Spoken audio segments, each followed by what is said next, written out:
Vamos falar sobre o aprendizado e, consequentemente, uma coisa que está relacionada diretamente, que é a memória. Eu preciso da memória quando vou fazer concurso, para exercer atividades da vida diária e em tudo. A gente está sempre usando a memória. Primeiro, a gente precisa entender como funciona a memória.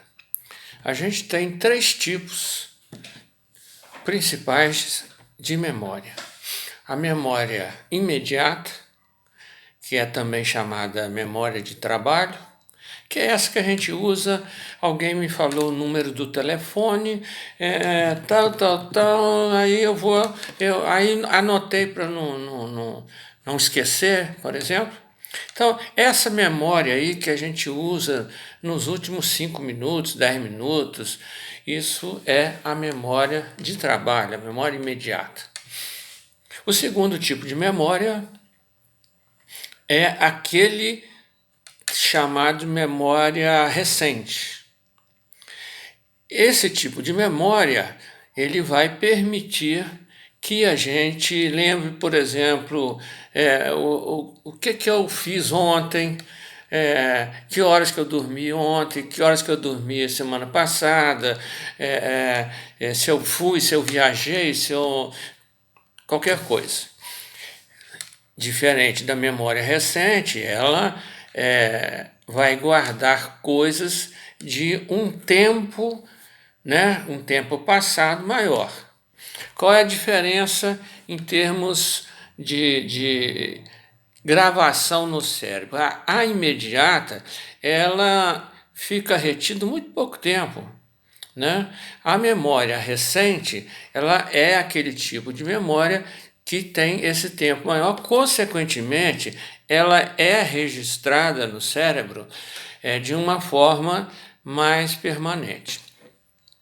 O terceiro tipo de memória é chamado de memória tardia, né? Aquela memória que a gente vai relembrar, por exemplo, fatos que aconteceram na infância, na adolescência, na fase adulta, há 5 anos atrás.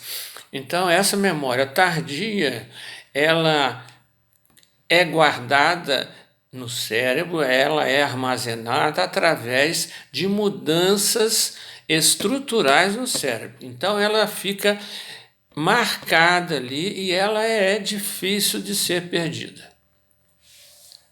Todo processo de aprendizado, ele, em geral, vai passar, é o que a gente tenta, por esses três tipos de memória. Primeiro, a memória imediata, onde eu preciso entender aquilo que está sendo ensinado, o que eu estou lendo. Quanto mais eu entendo, melhor fica. Na medida em que eu vou estudando, aqueles fatos que, de uma certa forma, eu considero importantes, eles vão ficando na memória recente. E se acontecer alguma coisa muito importante, ele vai ficar na memória tardia. Então a memória segue esse caminho. Agora, existe uma coisa que faz com que eu transforme uma memória, por exemplo, recente, numa memória tardia.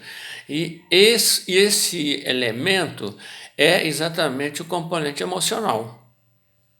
Se eu coloco num estudo, por exemplo, que eu estou fazendo, se eu me envolvo mais emocionalmente, eu vou ter chance de guardar aquilo com muito mais facilidade. Um exemplo disso, uma criança, 10 anos, foi jogar bola com os coleguinhas e, num jogo que estava muito difícil, ela fez aquele gol muito bonito e os coleguinhas dele saíram carregando ele, etc. E aquilo mexeu muito com ele. Então, a chance dessa pessoa guardar isso vai ser muito maior se fosse um jogo normal. Se ele tivesse feito um gol que não decidiu nada se ele não tivesse feito. Então, a chance da gente ter uma memória mais sedimentada é a gente colocando um pouco de emoção nela. E como que eu vou colocar emoção ao estudar um assunto que de repente eu não estou interessado, não é aquilo? Ou seja, se eu entendo aquilo que eu estou estudando, eu com esforço, a gente não aprende nada sem fazer esforço. Achar que a gente vai ler alguma coisa uma vez só e pronto, acabou e aquilo tem que entrar no cérebro, não existe isso. Eu preciso repetir, eu preciso sedimentar aquilo. E o esforço, ele vai fazer com que eu entenda melhor aquilo que eu estou estudando. Na medida que eu entendo melhor, né, uma equação, um fato histórico, eu vou colocar um pouco de emoção aí, emoção positiva, então a chance de eu guardar aquilo é muito maior do que se eu não entendesse aquilo e eu tivesse que decorar aquilo para usar em qualquer instância. Então, na medida, né, repetindo, que a gente entende, a gente vai ter, vamos chamar assim, um prazer maior, aquilo vai ficar mais retido e, no caso da memória recente ou imediata, onde eu estou usando só a decoreba, só decorar aquilo, não entendi nada, a chance de guardar aquilo é muito pouca, né? Então, colocando emoção, particularmente emoção positiva, e isso se faz muito dando tempo ao organismo para descansar, tendo um sono bom, né, no dia seguinte ao que eu estudei, na noite seguinte. Então, esses fatores, eles vão ajudar a que o estudo no dia seguinte não seja uma coisa cansativa, não seja uma coisa irritante, uma coisa que eu não estou afim de fazer, mas eu tenho que fazer. Então, nessas circunstâncias, né, as coisas vão mal.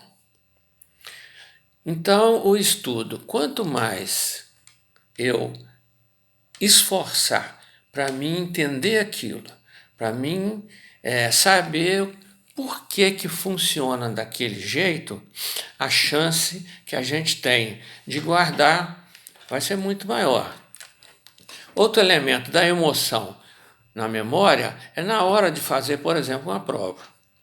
Eu faço uma prova, estou ansioso, eu preciso passar, eu estou precisando de dinheiro, eu não posso perder esse emprego. Então, na hora da prova, eu estou ali, né, tenso demais. A chance de eu ir mal naquela prova é muito maior. Se eu consigo esquecer esses elementos que eu citei, ou seja, se eu deixo essas coisas que foram mais sedimentadas, e isso está no inconsciente, isso vai aparecer melhor na hora da prova. Eu estando muito ansioso, essa ansiedade interfere, né, a que esses elementos que eu aprendi apareçam.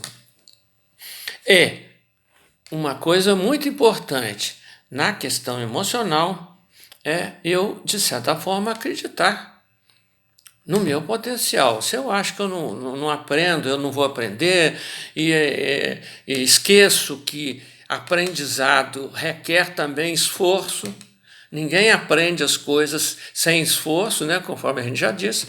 Então, com esse conjunto de coisas, se a gente prestar atenção a eles e der a eles o devido valor, o aprendizado e depois o aproveitamento desse aprendizado vai ser muito maior. Então é isso o que a gente queria falar hoje e espero que vocês utilizem e tenham, né, esses elementos básicos como um norte, como uma forma de usá-los para que consiga um bom rendimento, seja na prova, seja no trabalho, em qualquer lugar que eu vá precisar da memória. Tudo bem?